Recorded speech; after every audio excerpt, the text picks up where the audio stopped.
Hello everyone, house the जोश। हमने अपने 4 हेड कंप्लीट कर लिए हैं ऑलरेडी। हमने इनकम फ्रॉम सैलरी कर लिया है, हाउस प्रॉपर्टी कर लिया है, कैपिटल गेन हो गया है, पीजीबीपी हो गया है। Last but not the least head हमारा बचा हुआ है income from other sources. I mean like wow, 5 head होने के बाद में आपको इतना कॉन्फिडेंस आ जाएगा जब आप इतने कम ड्यूरेशन में अपने पांचों हेड्स को प्लस बाकी के चैप्टर्स। ओके, अभी हमारे डिडक्शन का, set of carry forward, clubbing, agriculture income, 115 BSc के साथ में अदर टैक्स रेट्स, आपका टीडीएस, टीसीएस, एडवांस टैक्स, सारे रिटर्न्स का वीडियो, सारे वीडियोस आएंगे। तो बिल्कुल भी टेंशन नहीं लेना। इंटरमीडिएट लेवल का कंप्लीट सिलेबस की मैराथन आपको मिलेगी डायरेक्ट टैक्स की। and I am trying in fact to make every video in the least possible time।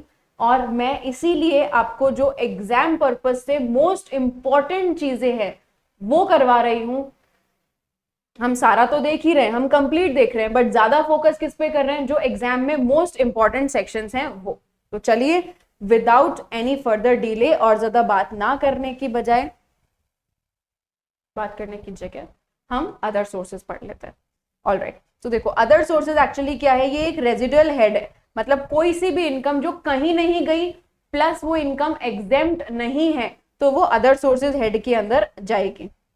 Income होनी चाहिए, एग्जाम नहीं होनी चाहिए, किसी भी दूसरे हेड में नहीं जानी चाहिए, तब वो अदर सोर्सेज के अंदर जाएगी।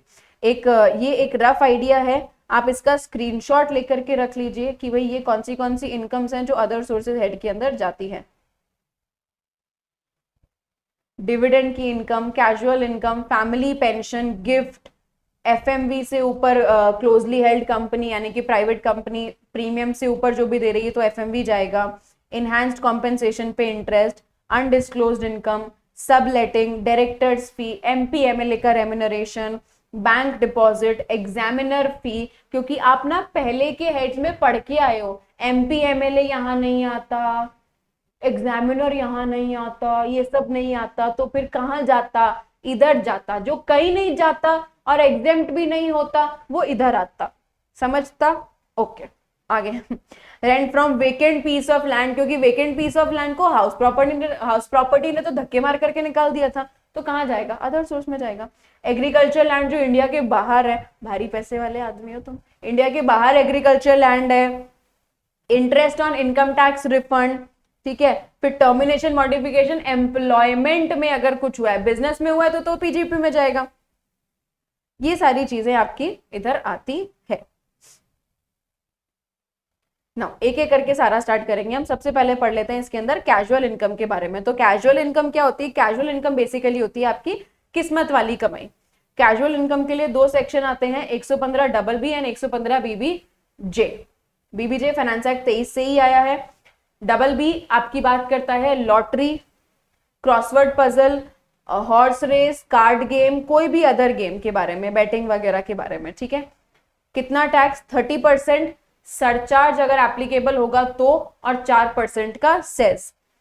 बीबीजे किसके लिए लाए? देखो ऑनलाइन गेमिंग क्या है, बहुत ज्यादा चलने लग गया था, तो इसलिए उनके लिए अलग ही सेक्शन लेकर के आ गए, और ये स्पेसिफिकली ऑनलाइन गेमिंग के लिए है। Net winnings from online gaming, यहां पर इन्होंने net winnings from online gaming बोला है। ओके, तो 30% सरचार्ज, 4% सेस।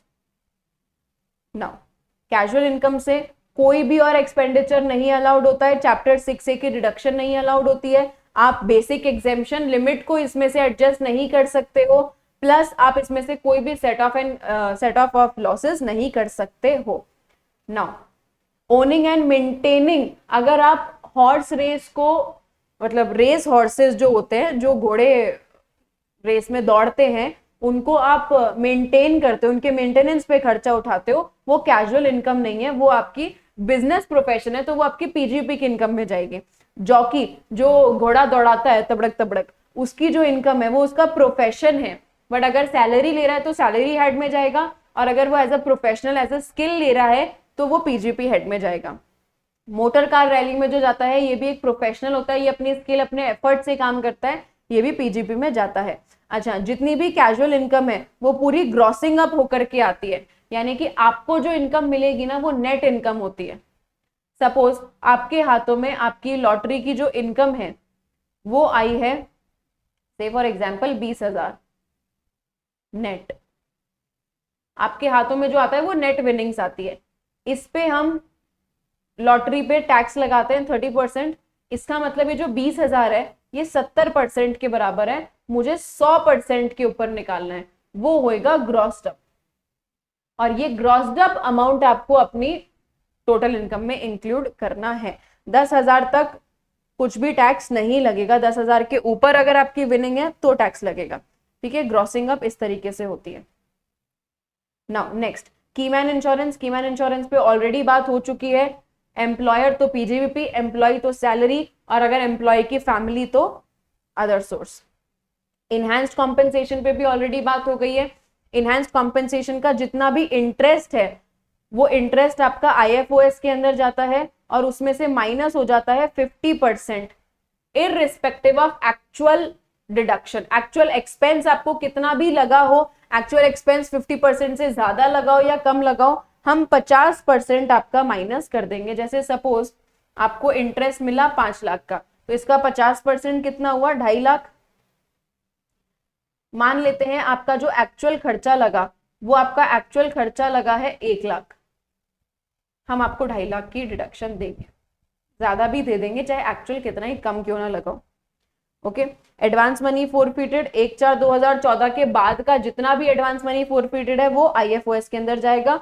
उससे पहले वाला कहां जाता है, कैपिटल गेन में जाता है, कॉस्ट ऑफ एक्विजिशन से लेस हो जाता है। टैक्सेबिलिटी ऑफ फैमिली पेंशन, तो फैमिली पेंशन जो है, फैमिली देखो अगर आप जिंदा हो तो पेंशन ऑफकोर्स आप ही के हाथों में आएगी। फैमिली को कब मिलती है, जब एम्प्लॉय की डेथ हो जाती है, तो डिसीज्ड पर्सन की पेंशन। कितना डिडक्शन है, 1/3 ऑफ सच इनकम, या फिर स्टैंडर्ड लिमिट 15,000। 115 बीएसई के अंदर भी ये डिडक्शन मिलती है, पहले नहीं मिलती थी, असेसमेंट या 23 चॉइस से मिलने लगी है। एग्जेम्पशन मतलब किन के लिए फैमिली पेंशन जो है वो कंप्लीटली एग्जेम्प्ट है, तो अगर आप ऐसे इंडिविजुअल हो जो सेंट्रल गवर्नमेंट या स्टेट गवर्नमेंट के एम्प्लॉय हो और आपको परमवीर चक्र या कोई भी अदर गैलेंट्री अवार्ड से सम्मानित किया गया है, तो आपके लिए एग्जेम्प्ट है इन फुल। ठीक है, इसके अलावा फैमिली पेंशन अगर विडो, चिल्ड्रन या फिर नॉमिनेटेड हेयर को मिल रही है ऑफ आर्म्ड फोर्स, किसी भी ऐसा मेंबर को जो आर्म्ड फोर्सेस के अंदर थे एंड ऑन ड्यूटी उनकी डेथ अगर हो गई है, तो उनके बदले जो पेंशन उनकी फैमिली को मिलेगी वो फुल्ली एग्जेम्प्ट होती है। ठीक है, एमपी एमएलए को जो भी मिलता है, एमपी एमएलए का इनकम फ्रॉम अदर सोर्सेज में जाता है, बट एमपी एमएलए को जो डेली अलाउंस मिल रही है या जो कॉन्स्टिट्यूएंसी अलाउंस मिल रही है वो एग्जेम्प्ट होती है। Daily allowance, constituency allowance exempt. अब बात करते हैं इंटरेस्ट इनकम की, तो इंटरेस्ट इनकम जो है, पहली बात तो कौन कौन सा एग्जेम्प्ट है, तो ये जो 10 नाम आप इधर पढ़ रहे हो ना, ये 10 नाम एग्जेम्प्ट होते हैं, इन पे इंटरेस्ट, ये एग्जेम्प्टेड इंटरेस्ट इनकम होती है। रेलवे के बॉन्ड 7%, 9%, ठीक है, बहुत सारे ये नाम है, ये केवल आपको नाम पढ़ने, सुकन्या समृद्धि। पोस्ट ऑफिस में अगर आपने लगाया है तो 3500 तक, इंडिविजुअल अकाउंट है तो 3500 तक, और अगर ज्वाइंट अकाउंट है तो 7,000। 7,000 के ऊपर अगर जाएगा तो टैक्सेबल होगा, 7,000 तक है तो टैक्सेबल नहीं होगा। ठीक है, interest from non resident external account, ये सारा आपका एग्जेम्पशन के अंदर आता है।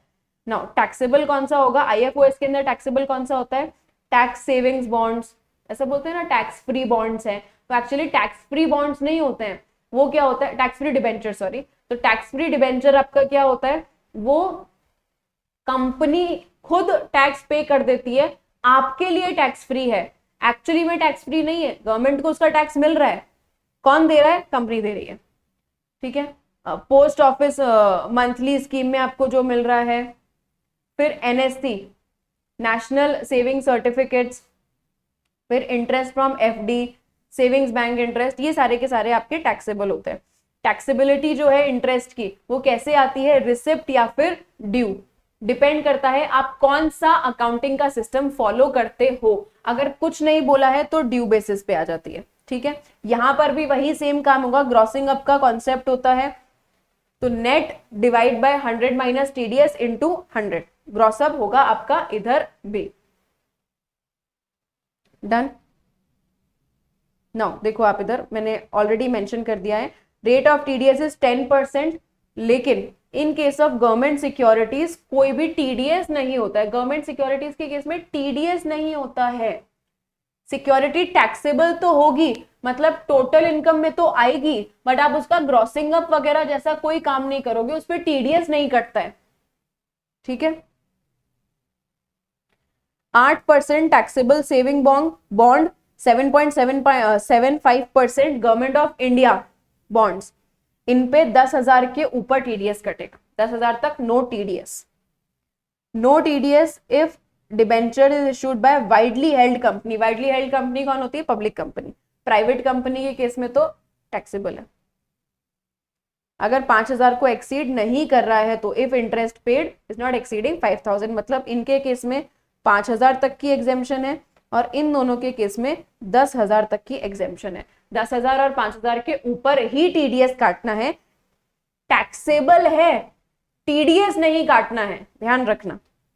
नाउ गिफ्ट, तो गिफ्ट हम किसको बोलते हैं, what is gift, money, movable property, immovable property. Money हम किसे बोलते हैं, मनी हम बोलते हैं कैश, चेक, ड्राफ्ट, ये मनी के अंदर आता है।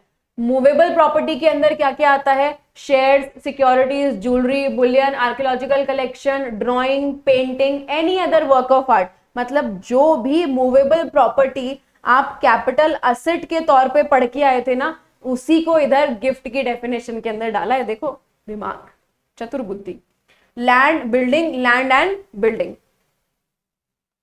ओके। टैक्सेबिलिटी कैसे, मनी, मूवेबल, इमूवेबल। मनी के केस में 50,000 से ऊपर अगर आपको मनी मिला है, पूरा का पूरा अमाउंट टैक्सेबल हो जाएगा। सपोज मुझे मॉनेटरी गिफ्ट, मुझे मनी कैश में रिसीव हुआ है 75,000, जैसे फॉर एन एग्जाम्पल कैश हुआ है 20,000, चेक से मुझे मिला है 40,000। इंडिविजुअली 50 को एक्सीड नहीं कर रहा, लेकिन टोटल करते हैं तो 60 हो रहा है, तो पूरा का पूरा 60,000 मेरे लिए क्या हो जाएगा, 56 to 10 के अंदर टैक्सेबल हो जाएगा। मूवेबल प्रॉपर्टी के केस में विदाउट कंसिडरेशन या इनएडिक्वेट कंसिडरेशन, तभी तो गिफ्ट बोल रहे हैं। अगर फुल कंसिडरेशन होता तब तो कैसा गिफ्ट, तब तो जेन्युइन ट्रांजैक्शन हुआ। गिफ्ट हम किसे बोल रहे हैं, जो नॉट अ जेन्युइन ट्रांजैक्शन है। तो विदाउट कंसिडरेशन एफएमवी अगर 50,000 को एक्सीड कर रही है तो एंटायर एफएमवी टैक्सेबल। इनएडिक्वेट में डिफरेंस देखोगे, एफएमवी माइनस कंसिडरेशन, अगर ये डिफरेंस 50,000 को एक्सीड कर रहा है तो एंटायर डिफरेंस टैक्सेबल हो जाएगा। इमूवेबल के केस में without consideration, stamp duty value 50,000 से ज्यादा टैक्सेबल। अच्छा, इमूवेबल के केस में ना आपको इंडिविजुअली चेक करना है। कैसे इंडिविजुअली, सपोज इमूवेबल प्रॉपर्टी है मेरी 1, 2, 3, इसकी स्टैम्प ड्यूटी वैल्यू है मान लेते हैं 20,000, इसकी स्टैम्प ड्यूटी वैल्यू है मान लेते हैं 60,000 और इसकी स्टैम्प ड्यूटी वैल्यू है मान लेते हैं 40,000। अगर मैं एग्रीगेट लेती हूं तो मेरा 1,20 बन रहा है, लेकिन मेरे लिए ये दोनों एज अ गिफ्ट टैक्सेबल नहीं होगी, मेरे लिए केवल ये एज अ गिफ्ट टैक्सेबल होगी। इंडिविजुअली देखा जाता है इमूवेबल प्रॉपर्टी के केस में, ठीक है। अब अगर इनएडिक्वेट कंसिडरेशन है तो इनएडिक्वेट कंसिडरेशन के केस में क्या देखना है आपको, 50,000 या फिर 10% of consideration, whichever is higher, higher जितना डिफरेंस अलाउड है, दोनों में से जो भी हायर होगा उतना डिफरेंस आपको अलाउड होगा। सपोज आपकी जो एसडीवी है, एसडीवी है 2 लाख और आपने जो कंसिडरेशन पे करा है, कंसिडरेशन आपने पे करा है 1 लाख का। आपने कंसिडरेशन कितना पे करा है, 1 लाख का, ठीक है। नाउ अब हम चेक करेंगे 50,000 या फिर 10% ऑफ कंसिडरेशन, वो कितना हो गया 10,000। 50,000 तक का डिफरेंस आपको अलाउड है, तो डिफरेंस कितना आ रहा है, डिफरेंस आ रहा है 1 लाख का। 50,000 को एक्सीड कर रहा है, पूरा का पूरा 1 लाख क्या हो जाएगा, टैक्सेबल हो जाएगा। ओके, समझे, ठीक है, thank you. Now gift provision applicable नहीं होता है अगर रिसीवर के लिए वो स्टॉक इन ट्रेड है, तो रिसीवर के लिए वो कैपिटल एसेट होगा तभी गिफ्ट माना जाएगा। एग्जेम्प्टेड गिफ्ट क्या होता है, मेन हम इसके अंदर पढ़ लेंगे। तो रिलेटिव से आपको जो गिफ्ट मिल रहा है वो एग्जेम्प्टेड गिफ्ट होता है। ओके, रिलेटिव से जो गिफ्ट मिल रहा है वो एग्जेम्प्ट होता है। आपको आपकी शादी पर अगर कोई गिफ्ट मिल रहा है वो एग्जेम्प्ट होता है। आपको विल या इनहेरिटेंस में कोई गिफ्ट मिल रहा है, विल चाहे किसी की भी हो, किसी और की विल में आपको, आपका नाम है, चाहे आप उसके रिश्तेदार हो, कुछ भी नहीं लगते हो, कोई नहीं लगते हो, पर उसने अपनी विल में आपका नाम दे दिया, तो वो गिफ्ट आपके लिए एग्जेम्प्ट होगा। ठीक है। डोनर मतलब जो देने वाला है, उसकी देते देते ही डेथ हो गई, मतलब वो गिफ्ट आपको यूं दे करके जा रहा था और हाथ में पकड़ाता पकड़ाता ही तो वो भी आपके लिए एग्जेम्प्ट। लोकल अथॉरिटी से भी डिस्ट्रीब्यूट करते रहते हैं ना ये, कि भाई वुमेन एजुकेशन, गर्ल एजुकेशन को इंक्रीज करने के लिए, कि भाई जो लड़कियां 10th के अंदर 80 अबव या 90 अबव लाएगी उनको 50,000 दिया जाएगा, तो वो सब एग्जेम्प्ट होता है। ओके। कोविड-19 की वजह से जो भी कोविड-19 का मेडिकल ट्रीटमेंट है वगैरह वगैरह, वो सब एग्जेम्प्ट होता है। Deceased of the family member by a family member from employer या फिर एनी अदर पर्सन। देखो, कोविड-19 से अगर किसी की भी डेथ हो जाती है, तो उस डेथ में अगर एम्प्लॉयर से कुछ मिलता है तो वो तो फुल्ली एग्जेम्प्ट होता है, और अगर अदर देन एम्प्लॉयर है तो उसकी मैक्सिमम लिमिट है 10 लाख। Okay, alright. शर्त है 12 महीने के अंदर अंदर रिसीव हो जाना चाहिए, और सेंट्रल गवर्नमेंट की अदर गाइडलाइंस है कि आप रिपोर्ट वगैरह सब शो करोगे। ठीक है, बाकी ये सारे पॉइंट्स आपके थियोरेटिकल पॉइंट्स होते हैं, ओनली रीडिंग पर्पस। रिलेटिव का मतलब क्या होता है, spouse, brother sister of individual, brother sister of spouse, brother sister of इधर पेरेंट्स, मतलब आपके लीनियल डिसेंडेंट, लीनियल असेंडेंट। ठीक है। नाउ लास्ट बड़ा सेक्शन इसके अंदर, टैक्सेबिलिटी ऑफ डिविडेंड इनकम। तो डिविडेंड बेसिकली यहां पर क्या होता है, डीम्ड डिविडेंड होता है। डीम्ड डिविडेंड, डिविडेंड तो टैक्सेबल होगा ही, ऑफ कोर्स सी बात है। अब कुछ चीजें ऐसी होती है जिसे हम डिविडेंड मान लेते हैं, वो डिविडेंड होते नहीं है पर हम मान लेते हैं।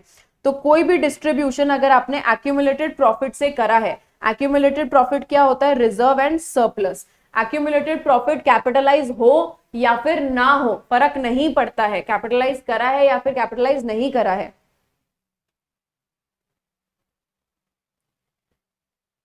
वो क्या मान लिया जाएगा, इफ डिस्ट्रीब्यूटेड इन कैश, तो वो डिविडेंड मान लिया जाएगा। अगर debenture, debenture stock, deposit, certificate करे हैं आपने शेयर होल्डर्स को, या फिर distribution by way of bonus to its preference share holders, वो भी डिविडेंड मान लिया जाएगा, extend to the accumulated profit whether capitalise और नॉट। बोनस अगर आपने इक्विटी को दिया है तो वो डीम डिविडेंड नहीं होगा। अगर आपने लिक्विडेशन के टाइम पे कोई भी असेट डिस्ट्रीब्यूट करा है, लिक्विडेशन के टाइम पे आपने अपने इक्विटी शेयर होल्डर्स को जो भी दिया है, कैपिटलाइज प्रॉफिट में से दो या किसी में से भी दो, एक्यूमुलेटेड प्रॉफिट में से अगर आपने अपने इक्विटी शेयर होल्डर्स को लिक्विडेशन के टाइम पे कुछ दिया है, वो भी डिविडेंड मान लिया जाएगा। ठीक है। फिर अगर आपने रिडक्शन मतलब आप इंटरनल रिकंस्ट्रक्शन कर रहे हो, और वो इंटरनल रिकंस्ट्रक्शन में आपने कुछ भी डिस्ट्रीब्यूट करा है इक्विटी शेयर होल्डर्स को, वो भी डिविडेंड हो जाएगा। लास्ट डिविडेंड के अंदर आपका एडवांस या loan by a closely held company. Closely held company क्या होती है, प्राइवेट कंपनी। तो प्राइवेट कंपनी अगर अपने शेयर होल्डर को कोई भी लोन या एडवांस देती है, कौन से शेयर होल्डर्स को, जो 10% या उससे ज्यादा वोटिंग होल्ड करके रखता है। देखो, प्राइवेट कंपनी में 10% या उससे ज्यादा होल्डिंग, प्राइवेट कंपनी में होल्डिंग किसकी होती है, आपकी या आपके रिश्तेदारों की। तो रिश्तेदारों को लोन या एडवांस देना डिविडेंड ही माना जाएगा, इसके हाथों में इनकम हो जाएगी, आप ही का पैसा, और आप खुद को ही लोन या एडवांस दे रहे हो। ओके, तो टू अ शेयर होल्डर 10%, या फिर किसी ऐसी कंसर्न को जिसमें ये शेयर होल्डर सपोज किसी फर्म के अंदर 20% शेयर रखता है, मतलब सब्सटेंशियल इंटरेस्ट रखता है, तो आपने इस फर्म को भी लोन्स एंड एडवांसेस अगर दिया है तो वो डिविडेंड मान लिया जाएगा। Okay, last share premium in excess of FMV, उसे भी हम इनकम ट्रीट कर लेते हैं। तो जो भी शेयर्स इशू करती है क्लोजली हेल्ड कंपनी किसे बोलते हैं, प्राइवेट या फिर अनलिस्टेड पब्लिक कंपनी को, फेस वैल्यू से ऊपर मतलब प्रीमियम पे इशू कर रही है, तो इनकम क्या होगी, issue price minus FMV. Okay, देखो जैसे 10,000 शेयर्स, फेस वैल्यू थी 100, एफएमवी है 120, इशू प्राइस कितना 130। तो हमने क्या देखा, किससे ऊपर करना है हमें, in excess of face value. क्या फेस वैल्यू से एक्सेस पे इशू हो रहा है, हाँ जी बिल्कुल हो रहा है, तो provision are attracted in this case, और टैक्सेबल कितना हो जाएगा आपके लिए 130। इशू प्राइस कितना एक्सीड कर रहा है एफएमवी को, देखो इधर था ना, इशू प्राइस माइनस एफएमवी, वो आपके लिए टैक्सेबल हो जाएगा। ओके, जैसे ये वाला केस देखते हैं 100, 90, 98, तो आपका फेस वैल्यू कितना 100, इशू प्राइस कितना 98। क्या आप फेस वैल्यू से ऊपर इशू कर रहे हो, कर ही नहीं रहे हैं, नॉट अट्रैक्टेड, क्योंकि इशू किस पे हुआ है, डिस्काउंट पे। ये अट्रैक्ट कब होता है, जब इशू आपका प्रीमियम पे होता है। ओके, ये डिडक्शंस अलाउएबल, ये ओनली वन टाइम रीड के सेक्शंस हैं। तो कोई भी डिविडेंड की इनकम होती है, इंटरेस्ट एक्सपेंडिचर जो होता है, उसमें से आपको 20% का अलाउंस मिल जाएगा, 20% का खर्चा आप डिडक्ट कर सकते हो। ओके, बाकी तो हम ऑलरेडी पढ़ चुके हैं। और डिडक्शंस कौन सी आपको अलाउ नहीं होती है, ऐसी डिडक्शंस जो आपको अदर सोर्सेज में भी अलाउ नहीं होगी। तो पर्सनल, ये पीजीपी में भी नहीं था। फिर आपको interest chargeable to tax payable outside India, आपने टीडीएस डिडक्ट नहीं करा, आप ऐसे इंटरेस्ट का पेमेंट कर रहे हो जिसपे आपने टीडीएस डिडक्ट नहीं करा, अलाउ नहीं होगा अदर सोर्सेज में। ठीक है, तो कहाँ होएगा, फिर कहीं नहीं होएगा, जो अदर सोर्सेज में नहीं हुआ तो कहीं नहीं होएगा। आप सैलरी का पेमेंट कर रहे हो आउटसाइड इंडिया और आपने टीडीएस डिडक्ट नहीं करा, ये भी अलाउ नहीं होएगा। देखो ये पीजीपी में भी अलाउड नहीं होता था, अदर सोर्सेज में भी अलाउड नहीं होगा। कहीं आप सोचो कि पीजीपी में अलाउड नहीं है तो मैं अदर सोर्स में इसकी डिडक्शन ले लूं, नहीं ले सकता। 30% ऑफ एक्सपेंडिचर, वही सेम टीडीएस वाली बात कर रहा है, अलाउड नहीं होगा। पीजीपी में 30% कौन सा था, रेजिडेंट को अगर आप कोई पेमेंट कर रहे हो बिना टीडीएस काटे, तो पीजीपी के अंदर भी अलाउड नहीं था, यहां पर भी अलाउड नहीं है। ठीक है, पेमेंट कर रहे हो आप रिलेटेड पर्सन को एफएमवी से ऊपर, मतलब अनरीजनेबल पेमेंट कर रहे हो एफएमवी से ऊपर स्पेसिफाइड पर्सन को, तो ये सेम पीजीपी में भी अलाउड नहीं था, यहां पर भी अलाउड नहीं है। 10,000 से ऊपर का पेमेंट कर रहे हो एक दिन में एक आदमी को, cash, bearer cheque, cross cheque allowed नहीं है, वहां भी नहीं था, यहां पर भी नहीं है।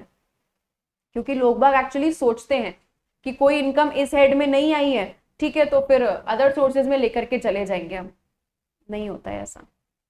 Okay, so this was our quick, I will say it quickest revision of income from other sources. मात्र 23 मिनट के अंदर हमने इनकम फ्रॉम अदर सोर्सेज खत्म कर दिया है।